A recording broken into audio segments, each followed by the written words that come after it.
اعوذ باللہ من الشیطان الرجیم بسم اللہ الرحمن الرحیم نحمدہ ونصلی علی رسولہ الکریم رب اشرح لی صدری ویسر لی امری واحلل عقدۃ من لسانی یفقہوا قولی۔ السلام علیکم ورحمۃ اللہ وبرکاتہ۔ عزیزان ملت، کرونا کا زمانہ بہت ہی گمبھیر، بہت ہی تشویشناک، بہت ہی خطرناک۔ کئی لوگ ہم سے بچھڑ گئے، کئی لوگ نوکریاں کھو کر فاقہ کشی میں ہیں۔ مزدوری کرنے والا طبقہ کام کاج کے بغیر ایسی حالت میں مبتلا ہو گیا ہے کہ ان کو روز روٹی کے لیے کسی نہ کسی طرح تلاش کرنی پڑتی ہے۔ ان پر کیا گزر رہی ہے یہ جاننے والے جانتے ہیں، حکومت کو بھی اس کا علم ہے، قوم بھی ان تمام باتوں سے واقفیت رکھتی ہے۔ میں اس وقت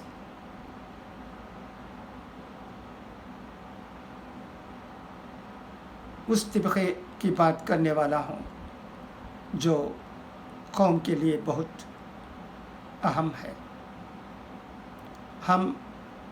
ہمارے ملک ہندوستان میں مدرسوں کے بغیر ایک اچھی زندگی جی نہیں سکتے۔ علماؤں کے بغیر ہم دینی تعلیم حاصل نہیں کر سکتے۔ ہمارے بچوں کو دینی تعلیم دے کر اللہ کے قریب لانے والے علماء ہی ہوتے ہیں، اور مدرسوں سے جو تعلیم حاصل ہوتی ہے وہ بھی سب کے لیے اہم ہے، ضروری ہے۔ ہم مدرسوں اور علماء کے بغیر مسلمانوں کی زندگی میں خوشحالی کے بارے میں سوچ ہی نہیں سکتے ہیں۔ میں چند باتیں آپ کے سامنے رکھنا چاہتا ہوں۔ ہندوستان میں مسلمانوں کی تعداد یوں تو کہا جاتا ہے کہ کم سے کم 30% ہے، اور ان میں غریب مسلمان بہت ہیں۔ میرے خیال میں کم سے کم 50% ہوں گے۔ ان کے بچوں کے بارے میں سوچیے، ان کو مدرسوں میں لے جا کر تعلیم دینے والے کون ہوتے ہیں؟ یوں تو مدرسوں میں دینی تعلیم ہوتی ہے، حافظ بنتے ہیں، مولوی بنتے ہیں، اور دارالعلوم دیوبند، ندوۃ العلماء اور کئی عربی کالجوں میں اعلیٰ تعلیم حاصل کر کے مفتی بنتے ہیں۔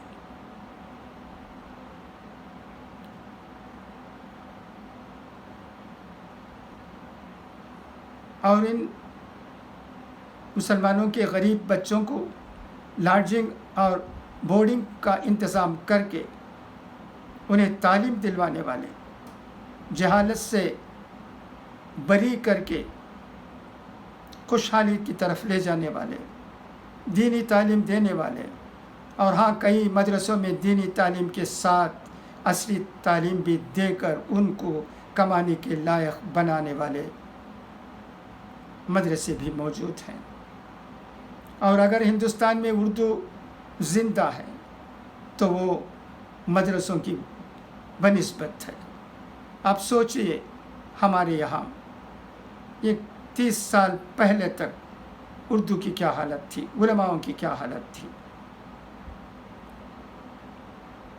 حافظ صاحبان کتنے ہوتے تھے؟ بہت ہی کم۔ آج الحمدللہ عصری تعلیم میں بھی